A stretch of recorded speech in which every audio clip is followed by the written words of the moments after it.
discussions.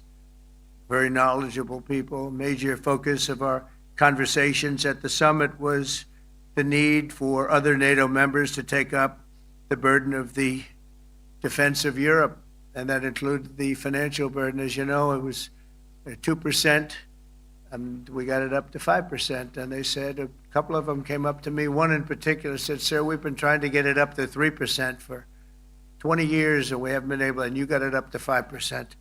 So they're going to be, most of them, I guess almost all of them, are going to be contributing now 5%, a number that people are surprised at, but you need it today.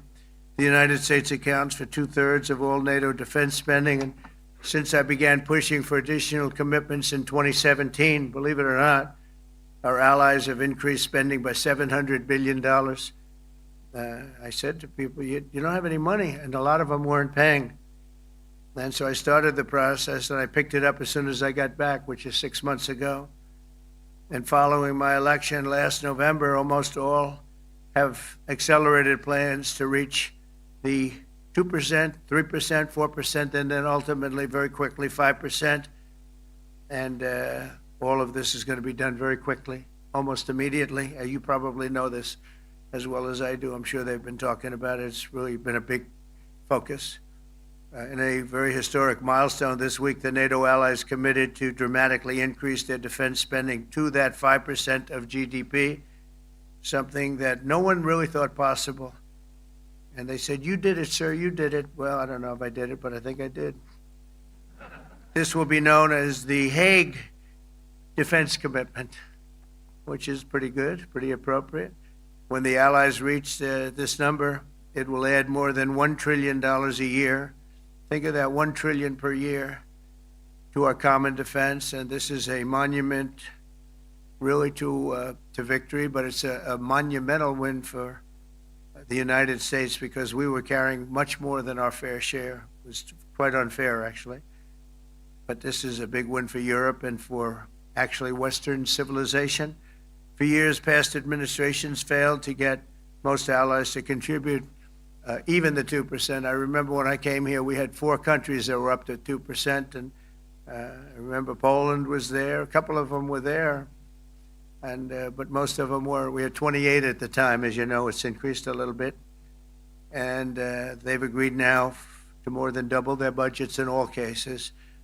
And Europe stepping up to take more responsibility for its security will help prevent future disasters like the horrible situation with Russia and Ukraine, and hopefully we're going to get that solved.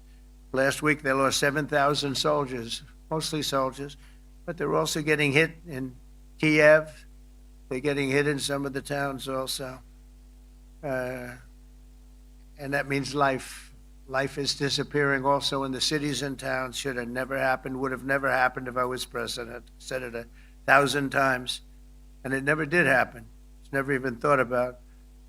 But it's vital that this additional money be spent on very serious military hardware, not bureaucracy, and hopefully that hardware is going to be made in America because we have the best hardware in the world. You saw that where 14 missiles were shot at us the other day, and they were very nice. They gave us warning. They said, "We're going to shoot them. Is 1 o'clock okay?"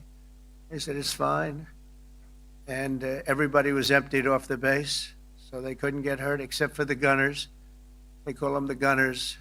And out of 14 high-end missiles that were shot at the base in Qatar, all 14, as you know, were shot down by our equipment.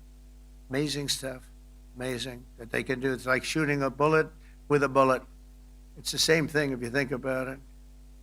14 out of 14, and they weren't even that surprised. I said, "Do you do that well often?" They say, "We pretty much do, sir."